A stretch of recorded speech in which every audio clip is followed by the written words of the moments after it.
অনেকে বলে কবরের প্রশ্ন হবে তিনটা, না কবরের প্রশ্ন হবে চারটা। কয়টা? জোরে বলেন কয়টা? চারটা। মুখস্থ আছে তো, নাহলে কইরা নেন। কবর বড় ভয়াবহ জায়গা ভাই, কবর বড় ভয়াবহ জায়গা। কাউকে চিনবে না, প্রধানমন্ত্রীর ছেলে, হুজুরের ছেলে, খতিবের ছেলে, হাফিজের ছেলে চিনবে না। কবর দেখবে আমল আছে কিনা। সুবহানাল্লাহ বলেন। সুতরাং আমল নিয়ে কবরে যাইতে হবে ভাই, কাউকে চিনবে না। আহা, কবরের জিন্দেগি যখন রাখা হবে, আপনাকে রাখা যখন হবে, আমরা বলি না যে তিনটা প্রশ্ন কবরের মধ্যে করা হবে, এরকম বলি না? কবরের মধ্যে যে তিনটা প্রশ্ন করা হবে, তিনটা প্রশ্ন করা হবে। কবরের মধ্যে তিনটা প্রশ্নের কথা যখনই আলোচনায় আসে, কয় হুজুর আরবি তো পারি না, প্রশ্নের জবাব দিব কিভাবে? আসলেও তো আরবি পারেন না। আরবি ভাষা কি আপনি পারেন? পারেন না।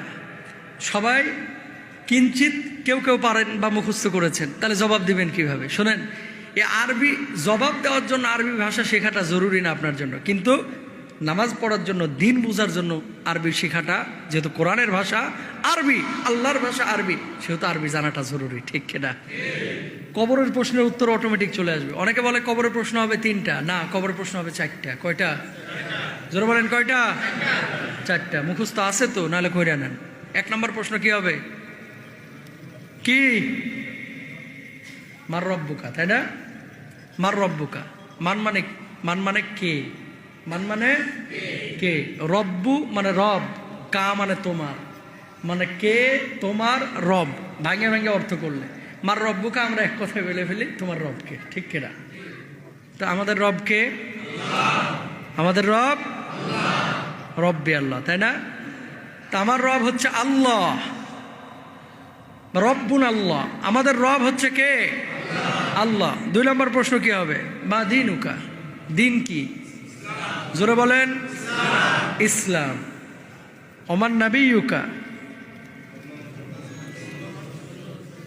নবীকে মুহাম্মদ রাসূলুল্লাহ সাল্লাল্লাহু আলাইহি ওয়াসাল্লাম অথবা আল্লাহর নবী সাল্লাল্লাহু আলাইহি ওয়াসাল্লামকে সামনে পেশ করা হবে। মান হাদার রাজুল, এই ব্যক্তি কে? যখন আপনি বলবেন ইনি হচ্ছেন সর্বশেষ নবী মুহাম্মদুর রাসূলুল্লাহ সাল্লাল্লাহু আলাইহি ওয়াসাল্লাম। এরপরে চতুর্থ যে প্রশ্নটা আপনাকে করা হবে, প্রশ্ন করা হবে ওমা ইদরিকা, যে এটা তুমি কিভাবে জানলা, এগুলো জানলে কিভাবে? সে বলবে করাতু কিতাবাল্লাহি ফাআমানতু বিহি ওয়া সাদ্দাকতু, এগুলো আমি আল্লাহর কোরআন পড়ে জেনেছি। অতবার বলা হবে তুমি সত্য বলেছ।